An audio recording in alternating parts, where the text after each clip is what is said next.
K Antony ഒരു വലിയ നിശബ്ദതയ്ക്ക് ശേഷം വെടിപൊട്ടിച്ചിരിക്കുകയാണ്. മാറാട് റിപ്പോർട്ട് ചോദിക്കുന്നു. അതുപോലെ കേരള രാഷ്ട്രീയത്തിലെ ഒരു സജീവമാകുന്നതിൻ്റെ ലക്ഷണങ്ങളൊക്കെ കാണിക്കുന്ന തരത്തിലുള്ള ചില ചോദ്യങ്ങളുമൊക്കെയാണ് ഉന്നയിക്കുന്നത്. അപ്പോൾ കഴിഞ്ഞ ദിവസം നടന്ന വാർത്താ സമ്മേളനം ഒക്കെ തന്നെ ഇങ്ങനെ പല കാര്യങ്ങളും നമുക്ക് വായിച്ചെടുക്കാൻ കഴിയുന്നുണ്ടല്ലേ? വലിയ ബുദ്ധിമുട്ടാണ് സാറേ. കെ ആന്റണിയുടെ മുഖത്ത് നിന്ന് എന്തെങ്കിലും വായിച്ചെടുക്കുക എന്ന് പറയുന്നത് വലിയ പ്രയാസം. കെ ആന്റണി പറയുന്നതൊന്ന്, മനസ്സിൽ വിചാരിക്കുന്നത് മറ്റൊന്ന്. അദ്ദേഹത്തിൻ്റെ മനസ്സിലിരിപ്പ് എന്താണെന്ന് അറിയണമെങ്കിൽ അത് അദ്ദേഹത്തിനും ദൈവത്തിനും മാത്രമേ അറിയുള്ളൂ. മറ്റാർക്കും അത് അറിയാൻ സാധിക്കില്ല. അദ്ദേഹം മനസ്സിൽ എന്ത് വിചാരിക്കുന്നു? കേരള രാഷ്ട്രീയത്തിലെ അതീവ സൂത്രശാലിയായ, കൗശലക്കാരനായ, തന്ത്രജ്ഞനായ, എതിരാളികളെ, അത് സ്വന്തം പാളയത്തിലായാലും ശരി എതിർ പാളയത്തിലായാലും ശരി, അവരെ വളരെ തന്മയത്വത്തോടുകൂടി വെട്ടി ഒതുക്കി മുന്നോട്ട് പോകാൻ കഴിയുന്ന, രാഷ്ട്രീയം നന്നായിട്ട് മനസ്സിലാക്കിയിരിക്കുന്ന, ജനങ്ങളുടെ പൾസ് നന്നായിട്ട് മനസ്സിലാക്കിയിരിക്കുന്ന ഒരു രാഷ്ട്രീയക്കാരനാണ് 85-കാരനായ കെ ആന്റണി. അദ്ദേഹം, നമ്മളിന്ന് പറയുന്ന കോൺഗ്രസ് തകർന്നു പോയി എന്നൊക്കെയാണ് നമ്മളൊക്കെ പറയുന്നത്. പക്ഷേ ഇനിയും ഒരു അംഗത്തിന് ബാല്യമുണ്ട് എന്ന് വിളിച്ചു പറഞ്ഞുകൊണ്ടാണ് അദ്ദേഹം ഇപ്പോൾ ഈ നിശബ്ദത ഭേദിച്ചിരിക്കുന്നത്. അതിന് അദ്ദേഹം കരുവാക്കിയത് ഏറ്റവും കൃത്യമായിട്ട് ഇന്ന് കേരളത്തിൽ വളരെ പെട്ടെന്ന് പൊട്ടിത്തെറിക്കാവുന്ന ഒരു ബോംബ് ആണ് അദ്ദേഹം ഉപയോഗിച്ചത്. അത് മാറാടാണ്. നമുക്കറിയാം, മാറാട് 2003 മെയ് 2 ഒരു ആ സായാഹ്നത്തിൽ എന്താണ് സംഭവിച്ചതെന്ന് എല്ലാവർക്കും അറിയാം. ഒരു കൂട്ടം തീവ്രവാദികൾ മാറാട് അരയ സമാജത്തിൽപ്പെട്ട RSSന്റെ രാഷ്ട്രീയ സ്വയംസേവക സംഘത്തിന്റെ കൂടി പ്രവർത്തകരായ 8 പേരെ നിഷ്കരുണം വെട്ടിക്കൊന്ന സംഭവം. അതിനു മുമ്പൊരു കലാപം നടന്നു. അവിടെ ഹിന്ദു മുസ്ലിം കലാപങ്ങൾ പല കാലങ്ങളിൽ നടന്നിട്ടുണ്ട്, ചെറുതും വലുതുമായ. ഈ 2003 മെയ് 2 ഏതാണ്ട് ഒരു 4-5 മാസം മുമ്പേ ഒരു കലാപം, കൃത്യമായ സമയം ഞാൻ ഓർക്കുന്നില്ല, മാസങ്ങൾക്ക് മുമ്പ് ഒരു കലാപം നടന്നു. ആ കലാപത്തിൽ 2 ഭാഗത്തും ആൾനാശമുണ്ടായി. അതിന് പ്രതികാരം അന്ന് ആ കലാപത്തിൽ കൊല്ലപ്പെട്ട മുസ്ലിം വിഭാഗത്തിൽ നിന്ന് കൊല്ലപ്പെട്ടവരുടെ ബന്ധുക്കളെ തെരഞ്ഞു പിടിച്ച് അവരെ പരിശീലിപ്പിച്ച് ആസൂത്രിതമായി വലിയ ഗൂഢാലോചനയുടെ ഫലമായിട്ട് നടത്തിയതാണ് ഈ 2003 മെയ് 2 കൂട്ടക്കുരുതി. അന്ന് കെ ആന്റണിയാണ് കേരളം ഭരിക്കുന്നത്. അദ്ദേഹം വളരെ പെട്ടെന്ന് വിഷയത്തിൽ ഇടപെടുകയും ഹിന്ദു സംഘടനകളോട് സമാധാനം പാലിക്കാൻ ആവശ്യപ്പെടുകയും, ഒരു കാരണവശാലും നിങ്ങൾ പ്രതികരിക്കരുത്, മുഴുവൻ കുറ്റവാളികളെയും മുഴുവൻ പ്രതികളെയും ഞാൻ 24 മണിക്കൂറിനുള്ളിൽ നിയമത്തിൻ്റെ മുന്നിൽ എത്തിച്ചിരിക്കും എന്ന് അവർക്ക് ഉറപ്പ് കൊടുക്കുകയും ചെയ്തു. തൽഫലമായിട്ട് അവിടെ ഒരു പള്ളി പോലും പോലീസ് റെയ്ഡ് ചെയ്തു. ചോരപുരണ്ട വാളുകൾ ആ പള്ളിക്കുള്ളിൽ നിന്നാണ് കണ്ടെടുത്തത്. ഒരു ആരാധനാലയത്തെ പോലും ഈ നിഷ്ഠൂര കൃത്യം നിർവഹിച്ചവർ മറയാക്കി കളഞ്ഞു. പ്രാർത്ഥനയ്ക്ക് വേണ്ടിയിട്ടുള്ളൊരു സ്ഥലത്തെ അവർ എന്താ പറയുക, ഈ കൂട്ടക്കുരുതിക്കുള്ള അതിന് മറയാക്കി അവർ തീർത്തു. പക്ഷേ ആന്റണി അന്ന് വളരെ ശക്തമായ നിലപാട് സ്വീകരിച്ചു. അദ്ദേഹം പോലീസിനെ വളരെ കൃത്യമായിട്ട് നിർദ്ദേശം കൊടുത്തു, മുഴുവൻ കുറ്റവാളികളും അഴിക്കുള്ളിലെത്തിയിരിക്കണം. അതുപോലെ അന്ന് വലിയ രീതിയിൽ ആ ഓപ്പറേഷനിൽ പങ്കെടുത്ത, ഈ കൊലപാതകത്തിന് നേതൃത്വം കൊടുത്ത, അതിൽ പങ്കെടുത്ത ആൾക്കാരെല്ലാവരും പിടിയിലായി. മാസങ്ങളല്ല വർഷങ്ങളോളം അവർ ജാമ്യം കിട്ടാതെ വിചാരണ തടവുകാരായിട്ട് കഴിഞ്ഞു. ആ ചരിത്രമൊക്കെ നമുക്കറിയാം. ഇപ്പോൾ ആ സംഭവം എന്തുകൊണ്ട് കെ ആന്റണി എടുത്തിട്ടു? ഇന്ന് കേരളത്തിൽ BJP ഒരു അനിഷേധ്യ ശക്തിയാണ്.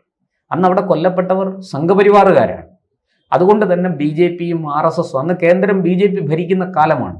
വളരെ പെട്ടെന്ന് LK അദ്വാനി, അന്ന് കേന്ദ്ര ആഭ്യന്തരമന്ത്രി, ഉപപ്രധാനമന്ത്രിയൊക്കെ ആയിരിക്കുന്ന LK അദ്വാനി അന്ന് റിപ്പോർട്ട് ആവശ്യപ്പെട്ടു കെ ആന്റണിയോട്.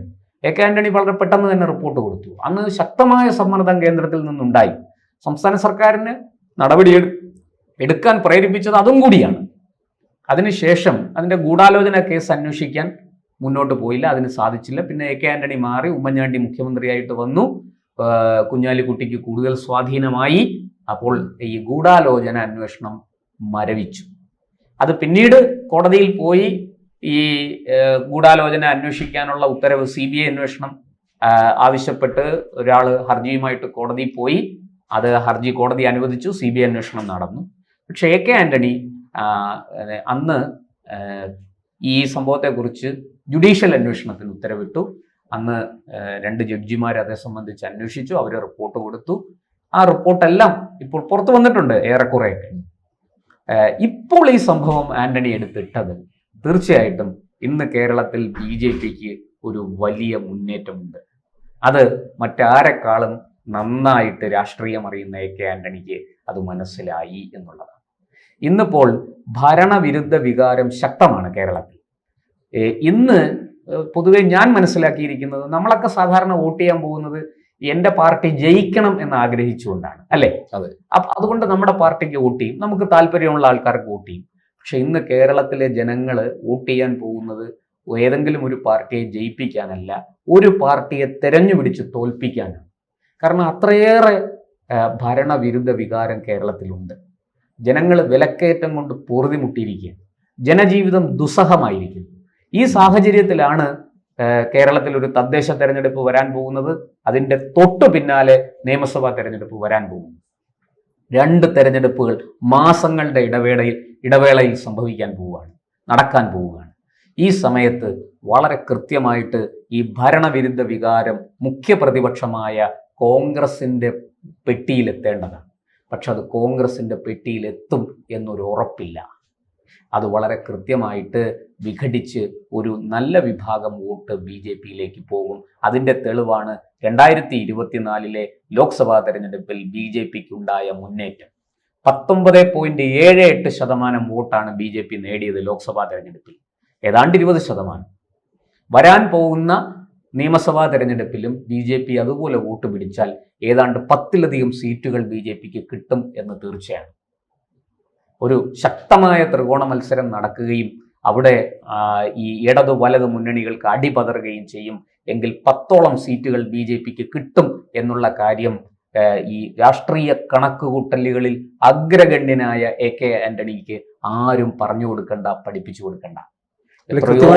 മനസ്സിലാക്കുന്നുണ്ട്, തീർച്ചയായിട്ടും മനസ്സിലാക്കുന്നുണ്ട്. എത്രയോ തെരഞ്ഞെടുപ്പുകൾ കണ്ട, എത്രയോ തെരഞ്ഞെടുപ്പുകൾ നയിച്ച ഒരാളാണ്, നേതാവാണ് AK ആന്റണി. നിസ്സാരക്കാരനല്ല അദ്ദേഹം.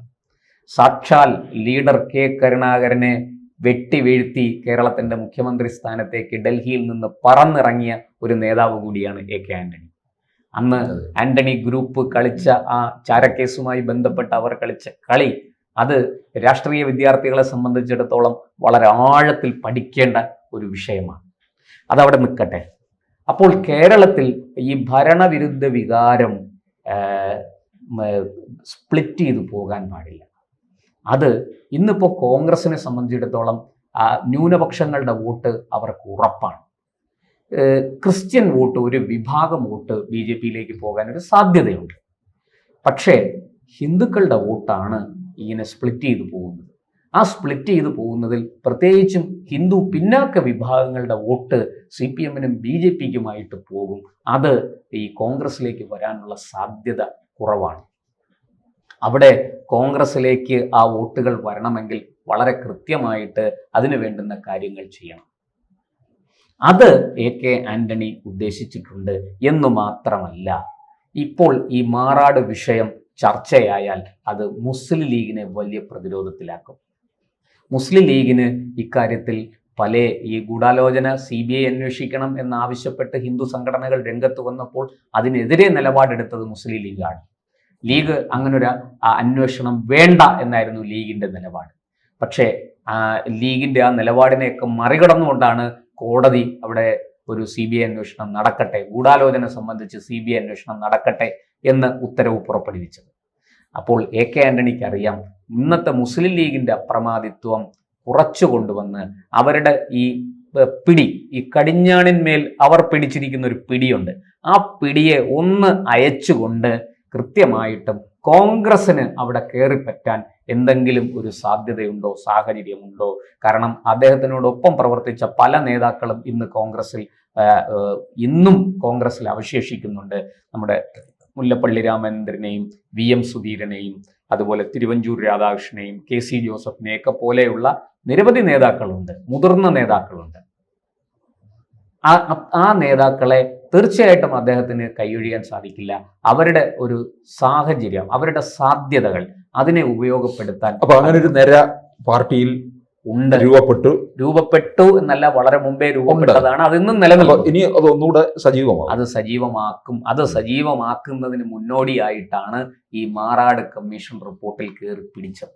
പത്രസമ്മേളനത്തിൽ അത് സംബന്ധിച്ച് അദ്ദേഹം ചില വെളിപ്പെടുത്തലുകൾ നടത്തിയത്, അല്ലെങ്കിൽ ചില ആവശ്യങ്ങൾ ഉന്നയിച്ചത്, തീർച്ചയായിട്ടും അത് കേരള രാഷ്ട്രീയത്തിൽ രണ്ട് മുന്നണികൾക്കും, ഇടതു മുന്നണിക്കും വലതു മുന്നണിക്കും അത് വലിയ തിരിച്ചടി കൊടുക്കും. ഇന്നത്തെ ഭരണപക്ഷത്തിനും ഇന്നത്തെ പ്രതിപക്ഷത്തിനും. അന്ന് ഭരണപക്ഷമായിരുന്നു കോൺഗ്രസ്, അന്ന് കമ്മ്യൂണിസ്റ്റ് പാർട്ടി പ്രതിപക്ഷത്തായിരുന്നു. പക്ഷെ ഇവർക്കെല്ലാവർക്കും പലതരത്തിലുള്ള ബുദ്ധിമുട്ടുകളും ഉണ്ടാക്കാൻ സാധ്യതയുള്ള ഒന്നാണ് ഈ അന്വേഷണ റിപ്പോർട്ട്. BJPക്കാകട്ടെ അതൊരു പ്ലസ് പോയിന്റും കൂടിയാണ്. ഇവിടെ ആ പ്ലസ് പോയിന്റിനെ കാണിച്ച് രണ്ട് മുന്നണികളെയും വരച്ച വരയിൽ നിർത്താനുള്ള ഒരു തന്ത്രമാണ് AK ആന്റണി പയറ്റിയിരിക്കുന്നത്. നമുക്ക് കാത്തിരുന്ന് കാണാം കോൺഗ്രസിനുള്ളിൽ ഇനി എന്തൊക്കെയാണ് സംഭവിക്കാൻ പോകുന്നത്. ഒരു പക്ഷേ ഈ പറയുന്ന ആരും മുഖ്യമന്ത്രി സ്ഥാനത്തേക്ക് വരികയില്ല. VD സതീശനും രമേശ് ചെന്നിത്തലയും KC വേണുഗോപാലും ഒന്നും വരില്ല.